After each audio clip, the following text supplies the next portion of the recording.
space right now. This is kind of a social zone. This might be the kind of distance I might be across from you if we were in a party and it was kind of sparse, the room. Right. Now, as I walk closer to you, you can start to feel that I'm getting into your space. This is more of a personal zone, yeah? And tell me when I'm right at what you feel is your zone. Right here? That's it, Jim. That's it, yeah? That's it. And it's very awkward as I get into your zone, yeah? Unless I break eye contact and show you something here.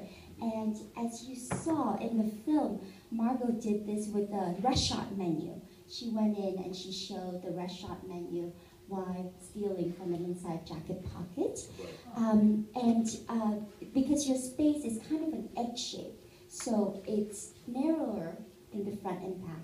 And so if I was to want to get into your space, I would have to pay a toll, have a task that I would ask you to do, or have another thing for you to focus on. Thank you very much for that. Thank you. Margot. Nice to meet you, Margot. Michael, so you asked about the canon. The canon is someone who is able to play all of the positions. You have first the steer, who is someone whose expertise is to spot where your items might be.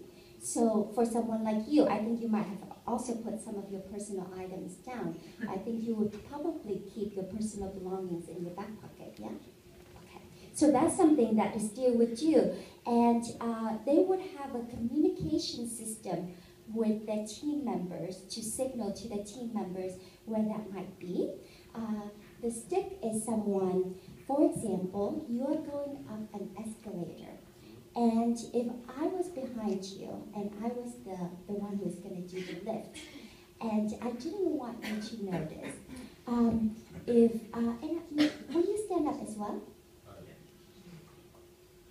So can you stand right behind him? Oh, perfect. Yes, thank you. Sorry. No, come on back. Come on back. Well, now he knows. I can't wait to see it. Margot, Apollo, that works together. Yes, so Apollo, the one who's going to do the lift, would stand behind Michael. And if Apollo wanted to do a lift that was never noticed by Michael, he probably doesn't need this. He's a canon. But if someone was not a canon and so only... Right? You feel it, yeah? So if I wanted to motivate an action for you to back up, I would be in front of you and I would pretend to drop this microphone.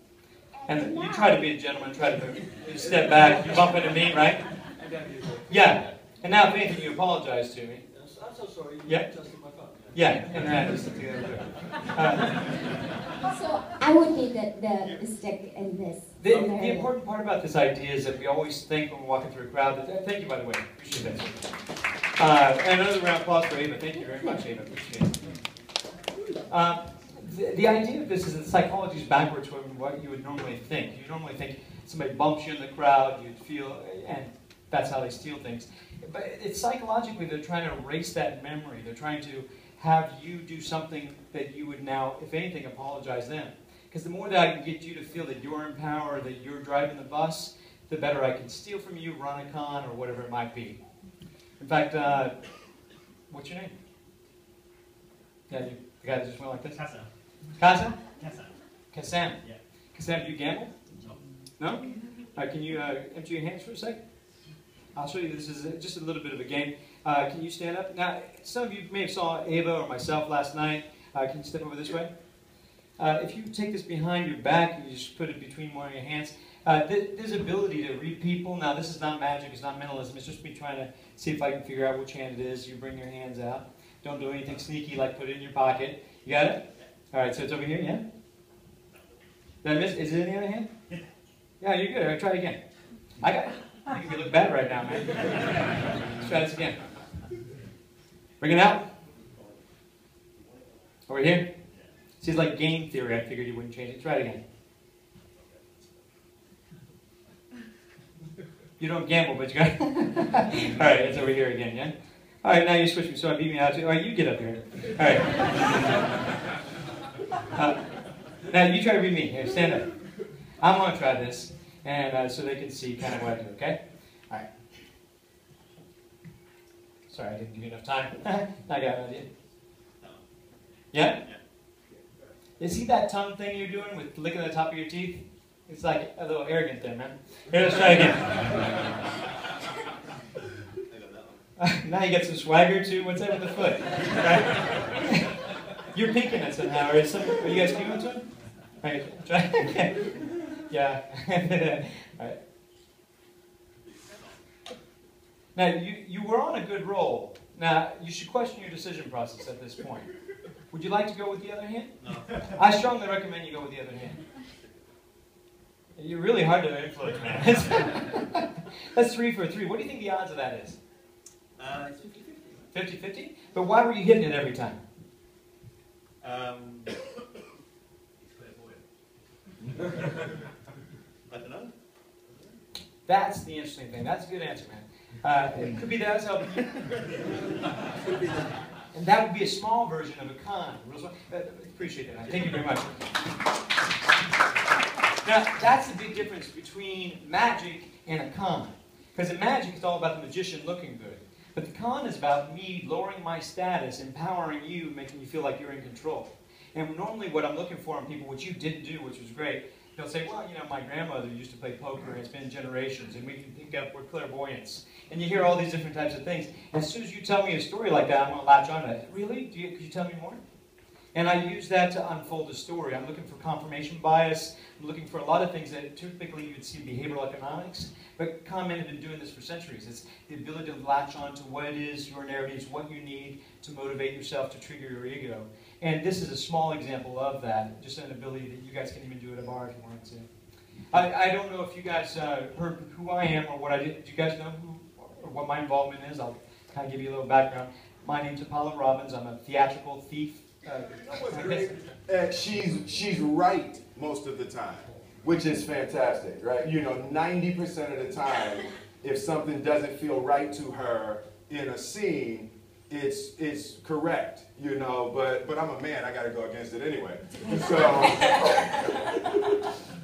but her instincts are really brilliant. You know, she can't always say why it doesn't feel right. She just says, just do it the way I said. You know, so I learned to do that. But it was just really fun working with someone with that level of instincts that was so different than my own.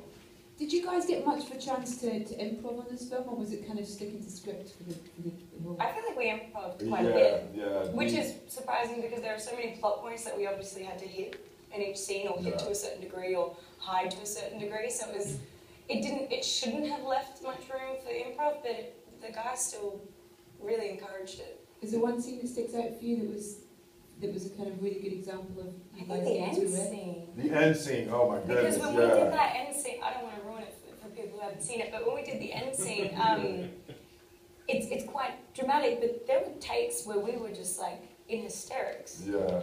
And when you watch it, it looks like it makes sense. Yeah. You know, but what's really great, what they do that's fantastic is they create a set where everyone's involved. So they get what they want and you're rolling, and they'll let anyone yell out a line, like, you know. If it's funny, like if someone it's funny, should say. somebody just yells something out that's funny. You say, oh yeah, Margot, say that. Yeah. Somebody, the grip says, hey, he should say, you know, you're like, oh man, Will, yeah, that's funny, say that. So it's like this real great. It's good though. family. Everyone's in it together. Everyone's working towards the same goal. It was a little awkward for me in the love scene, but other than that. Will, put your leg up. Hey man, I've done this before. Okay, questions from you guys. Let's start over this side. Lee, you feel comfortable with starting? Yes, absolutely. That's my girl. Wait for the microphone. Okay. Tell everyone who you are. Yeah, I was just going to say. My name is Rita. I'm still from Finland. Hi again. I just wanted to know, was it difficult to learn these tricks, and have you been robbed? And how, if you have been robbed, how did it feel? It didn't feel like anything because I didn't notice I was being robbed at the time. I've been pickpocketed very effectively, and I've been blatantly robbed, so you know that I was aware of. Margot gets robbed all the time. I'm like, how do you manage to get robbed? Because I'm not so 6'3", much? so I'm walking around. Yeah, I guess. It's like, It's an easy